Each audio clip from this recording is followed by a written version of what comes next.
मस्तक पर अर्धचंद्र धारण करने वाली शिव शक्ति स्वरूपा भगवती कामेश्वरी का हृदय में चिंतन करता हूँ। वे तपाए हुए स्वर्ण के समान सुंदर हैं। सूर्य, चंद्रमा और अग्नि, यही तीन उनके नेत्र हैं तथा वे अपने मनोहर हाथों में धनुष, बाण, अंकुश, पाश और शूल धारण किए हुए हैं। ऋषि कहते हैं, राजन, अपने प्राणों के समान प्यारे भाई निशुंभ को मारा गया देख तथा सारी सेना का संहार होता जान शुंभ ने कुपित होकर कहा, दुष्ट दुर्गे, तू बल के अभिमान में आकर झूठ मूठ का घमंड न दिखा।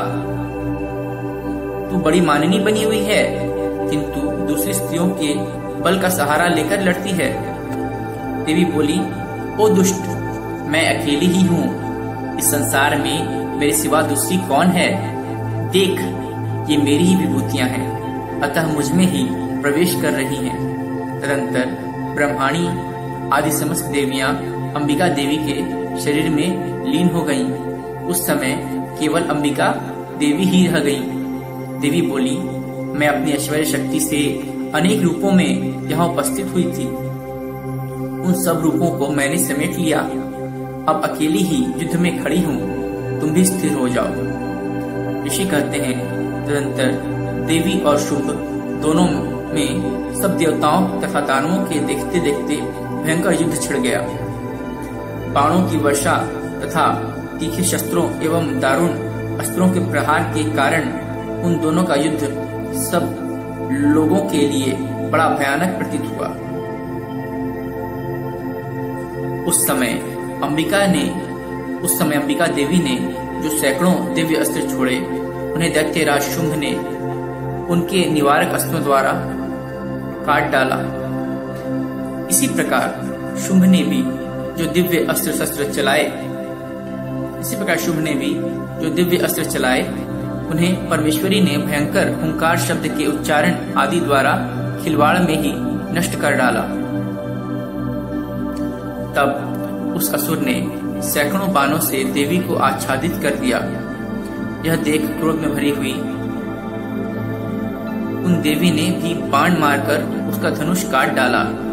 धनुष कट जाने पर फिर दैत्यराज ने शक्ति हाथ में ली, किंतु देवी ने चक्र से उसके हाथ की शक्ति को भी काट गिराया। तत्पश्चात दैत्यों के स्वामी शुंभ ने 100 चांद वाली चमकती हुई ढाल और तलवार हाथ में ले उस समय देवी पर धावा किया। उसके आते ही चंडिका ने अपने धनुष से छोड़े हुए तीखे बाणों द्वारा उसे सूर्य किरणों के समान उज्जवल ढाल और तलवार को तुरंत काट दिया। फिर उस दैत्य के घोड़े और सारथी मारे गए। धनुष तो पहले ही कट चुका था। अब उसने अंबिका को मारने के लिए उद्धत हो भयंकर मुदगर हाथ में लिया।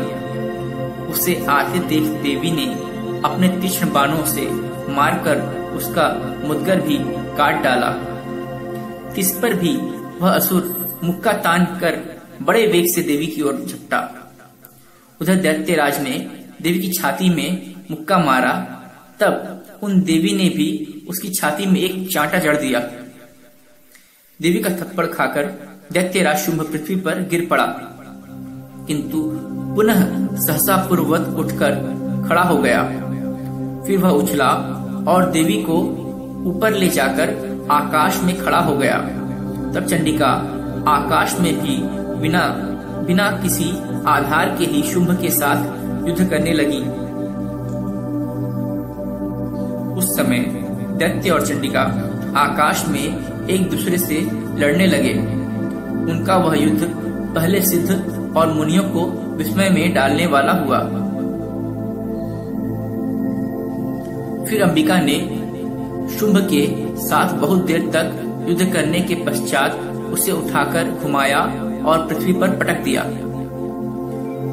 पटके जाने पर पृथ्वी पर आने के बाद वह दुरात्मा दैत्य पुनः चंडिका का वध करने के लिए उनकी ओर बड़े वेग से दौड़ा। तब समस्त दैत्यों के राजा शुंभ को अपनी ओर आते देख देवी ने त्रिशूल से उसकी छाती छेदकर उसे पृथ्वी पर गिरा दिया। देवी के शूल की धार से घायल होने पर उसके प्राण पखेरु उड़ गए और वह समुद्रों, द्वीपों तथा पर्वतों सहित समूची पृथ्वी को कंपाता हुआ भूमि पर गिर पड़ा। तदंतर उस दुरात्मा के मारे जाने पर संपूर्ण जगत प्रसन्न एवं पूर्ण स्वस्थ हो गया तथा आकाश स्वच्छ दिखाई देने लगे। पहले जो उत्पात सूचक मेघ और उल्कापात होते थे वे सब शांत हो गए तथा उस दैत्य के मारे जाने पर नदियां भी ठीक मार्ग से बहने लगी। उस समय शुंभ की मृत्यु के बाद संपूर्ण देवताओं का हृदय हर्ष से भर गया और गंधर्वगण मधुर गीत गाने लगे। दूसरे गंधर्व बाजे बजाने लगे और अप्सराएं नाचने लगी। पवित्र वायु बहने लगी। सूर्य की प्रभा उत्तम हो गई। अग्निशाला की बुझी हुई आग अपने आप प्रज्वलित हो उठी तथा संपूर्ण दिशाओं के भयंकर शब्द शांत हो गए। ओम नमः चंडिकाय।